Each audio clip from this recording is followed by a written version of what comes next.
परमेश्वर के दैनिक वचन।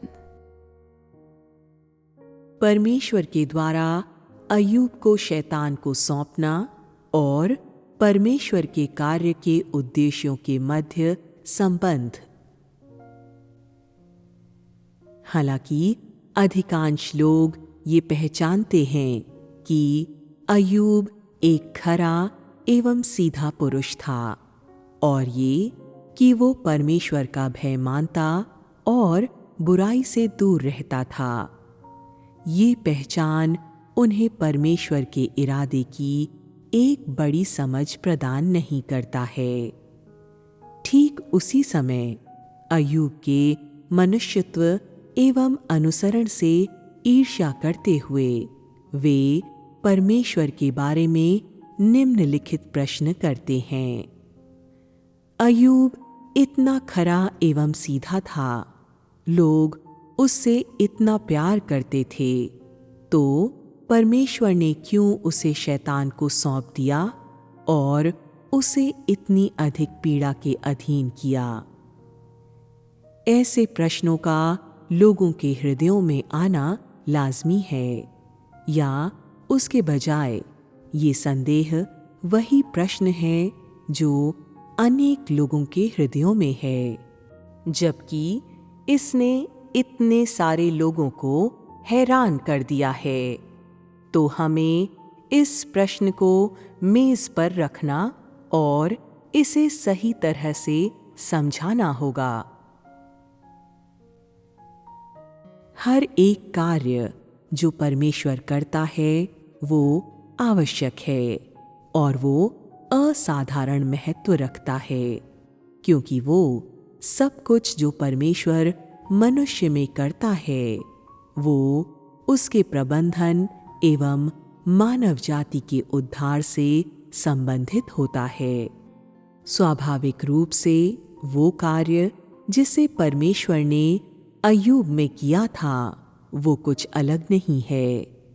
भले ही अय्यूब परमेश्वर की दृष्टि में खरा एवं सीधा था, दूसरे शब्दों में इसके बावजूद कि जो कुछ परमेश्वर करता है या वे माध्यम जिनके द्वारा वो इसे करता है, उस कीमत या उसके उद्देश्य के बावजूद उसके कार्यों का उद्देश्य बदलता नहीं है।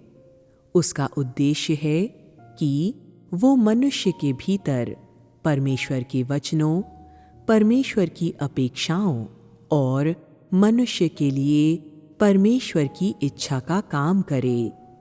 दूसरे शब्दों में उसका उद्देश्य है कि मनुष्य के भीतर वो सब कुछ किया जाए जिसके विषय में परमेश्वर विश्वास करता है कि ये उसके चरणों के अनुसार रचनात्मक है। उसका उद्देश्य है कि मनुष्य को सक्षम बनाया जाए ताकि वो परमेश्वर के हृदय को समझे और परमेश्वर की हस्ती को बूझे, और उसे अनुमति दिया जाए ताकि वो परमेश्वर की संप्रभुता एवं इंतजामों को माने। और इस प्रकार मनुष्य को अनुमति दिया जाए कि वो परमेश्वर के भय और बुराई के परित्याग को हासिल करे। जो भी वो करता है उसमें ये सब परमेश्वर के उद्देश्य का एक पहलू है। दूसरा पहलू ये है कि क्योंकि शैतान एक महीन परत है और परमेश्वर के कार्य में एक मोहरा है, इसलिए मनुष्य को अक्सर शैतान को दे दिया जाता है। ये वो साधन है जिसे परमेश्वर उपयोग करता है ताकि शैतान की परीक्षाओं एवं हमलों के बीच लोगों को शैतान की दुष्टता, कुरूपता एवं घिनौनेपन को देखने की अनुमति दे। इस प्रकार लोग शैतान से घृणा करने लग जाते हैं और उसे पहचान जाते हैं जो नकारात्मकता है। ये प्रक्रिया उन्हें अनुमति देती है कि वे धीरे धीरे स्वयं को शैतान के नियंत्रण से और शैतान के आरोपों, हस्तक्षेप एवं आक्रमणों से स्वतंत्र करें, जब तक परमेश्वर के वचन के कारण, परमेश्वर के विषय में उनके ज्ञान एवं आज्ञाकारिता के कारण और परमेश्वर में उनके विश्वास एवं भय के कारण वे शैतान के हमलों के ऊपर विजय न पालें और शैतान के आरोपों के ऊपर विजय न पालें। केवल तभी उन्हें पूरी तरह से शैतान के प्रभुत्व से छुड़ा लिया जाएगा। लोगों के छुटकारे का अर्थ है कि शैतान को हरा दिया गया है। इसका अर्थ है कि वे आगे से शैतान के मुंह का भोजन नहीं हैं। उन्हें निगलने के बजाय शैतान ने उन्हें छोड़ दिया है। ये इसलिए है क्योंकि ऐसे लोग सच्चे हैं, क्योंकि उनके पास विश्वास, आज्ञाकारिता एवं परमेश्वर के प्रति भय है और क्योंकि उन्होंने शैतान के साथ पूरी तरह से नाता तोड़ लिया है। वे शैतान को लज्जित करते हैं। वे शैतान को डरपोक बना देते हैं और वे पूरी तरह से शैतान को हरा देते हैं। परमेश्वर का अनुसरण करने में उनकी आस्था ने और परमेश्वर के भय एवं आज्ञाकारिता ने शैतान को हरा दिया है और शैतान को पूरी तरह से उन्हें छोड़ देने के लिए मजबूर किया है। केवल ऐसे ही लोगों को सचमुच में परमेश्वर के द्वारा हासिल किया गया है और मनुष्य को बचाने के लिए यही परमेश्वर का चरम उद्देश्य है। यदि वे उद्धार पाने की इच्छा करते हैं और ये कामना करते हैं कि उन्हें पूरी तरह से परमेश्वर के द्वारा हासिल किया जाए, तो वे सभी जो परमेश्वर का अनुसरण करते हैं, उन्हें शैतान की परीक्षाओं और बड़े एवं छोटे हमलों का सामना करना होगा। ऐसे लोग जो इन परीक्षाओं एवं आक्रमणों से उभर कर निकलेंगे और जो शैतान को पूरी तरह से हराने में समर्थ हैं, वे ही ऐसे लोग हैं जिन्हें परमेश्वर के द्वारा बचाया गया है। कहने का तात्पर्य है, वे लोग जिन्हें परमेश्वर के लिए बचाया गया है, वे ऐसे लोग हैं जो परमेश्वर की परीक्षाओं से होकर गुजरे हैं। शैतान के द्वारा अनगिनत बार जिनकी परीक्षा ली गई और जिन पर आक्रमण किया गया है, ऐसे लोग जिन्हें परमेश्वर के लिए, परमेश्वर की समझ के लिए और परमेश्वर की इच्छा के लिए और अपेक्षाओं के लिए बचाया गया है, जो चुपचाप परमेश्वर की संप्रभुता एवं इंतजामों को स्वीकार करते हैं और वे शैतान के प्रलोभनों के बीच परमेश्वर का भय मानने और बुराई से दूर रहने के मार्ग को नहीं छोड़ते हैं। ऐसे लोग जिन्हें परमेश्वर के लिए बचाया गया है, वे ईमानदारी को धारण करते हैं, वे दयालु हैं, वे प्रेम एवं घृणा के बीच अंतर करते हैं। उनके पास न्याय का एहसास है और वे न्याय संगत हैं और वे परमेश्वर की परवाह करने और वो सब संजो कर रखने के योग्य हैं जो परमेश्वर की ओर से हैं।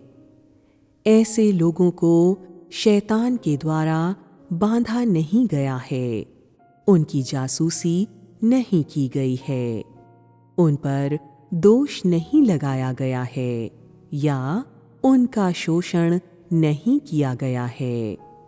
वे पूरी तरह से स्वतंत्र हैं। उन्हें पूरी तरह से छुड़ाया एवं मुक्त किया गया है। अय्यूब स्वतंत्रता का मात्र ऐसा ही एक मनुष्य था और परमेश्वर ने किस लिए उसे शैतान को सौंप दिया था, ये निश्चित रूप से उसका महत्व है। शैतान के द्वारा अय्यूब का शोषण किया गया था, परंतु उसने अनंत काल की स्वतंत्रता भी हासिल की थी और ये अधिकार हासिल किया था कि उसे फिर कभी शैतान की भ्रष्टता, शोषण एवं आरोपों के अधीन नहीं किया जाएगा। इसके बजाय वो परमेश्वर के मुख के प्रकाश में आजादी से एवं भार मुक्त होकर जीवन बिताएगा और उसके लिए परमेश्वर की आशीषों के मध्य जीवन बिताएगा। कोई भी इस अधिकार को छीन या नष्ट नहीं कर सकता है या इसे प्राप्त नहीं कर सकता है। ये अय्यूब को परमेश्वर के प्रति उसके विश्वास, दृढ़ निश्चय एवं आज्ञाकारिता के बदले में दिया गया था। अय्यूब ने पृथ्वी पर आनंद एवं प्रसन्नता को अर्जित करने के लिए और उस अधिकार एवं पात्रता को अर्जित करने के लिए अपने जीवन की कीमत चुकाई थी, जिसे स्वर्ग के द्वारा नियुक्त एवं पृथ्वी के द्वारा स्वीकार किया गया था कि वो परमेश्वर के एक सच्चे जीवधारी के रूप में बिना किसी हस्तक्षेप के पृथ्वी पर सृष्टिकर्ता की आराधना करे। साथ ही ये अय्यूब द्वारा सहन की गई परीक्षाओं का सबसे बड़ा परिणाम भी था। जब लोगों को अभी तक बचाया नहीं गया है तो शैतान के द्वारा उनके जीवन में अक्सर दखल दिया जाता है और उन्हें नियंत्रित भी किया जाता है। दूसरे शब्दों में, ऐसे लोग जिन्हें बचाया नहीं गया है वे शैतान के कैदी हैं। उनके पास कोई स्वतंत्रता नहीं है। उन्हें शैतान के द्वारा छोड़ा नहीं गया है।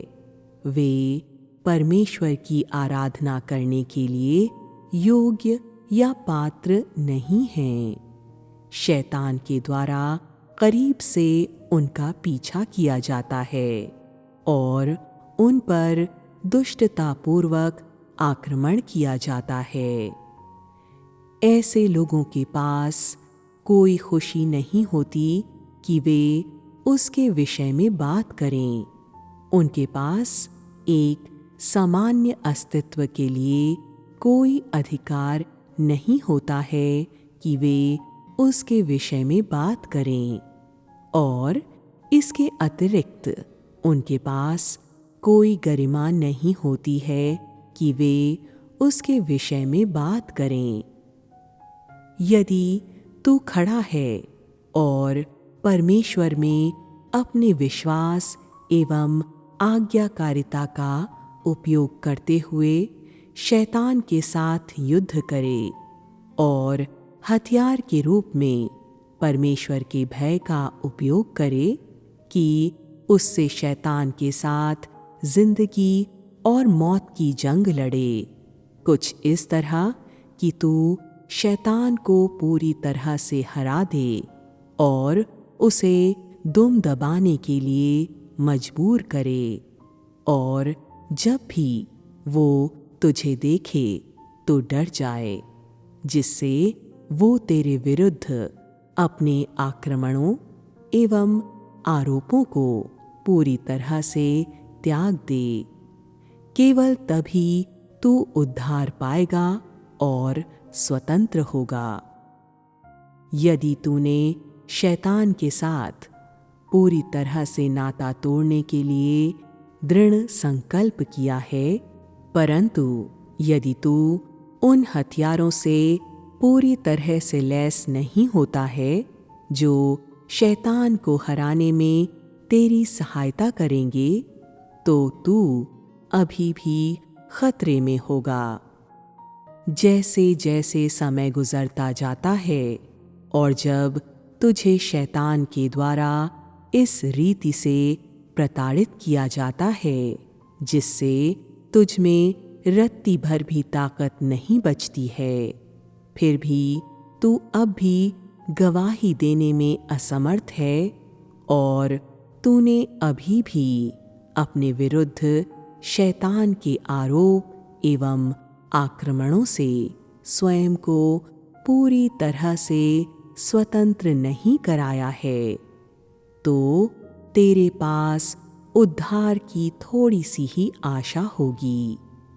अंत में जब परमेश्वर के कार्य के समापन की घोषणा की जाती है, तो तू तब भी शैतान के शिकंजे में होगा, अपने आप को स्वतंत्र करने में असमर्थ होगा और इस प्रकार तेरे पास कभी भी कोई अवसर या आशा नहीं होगी।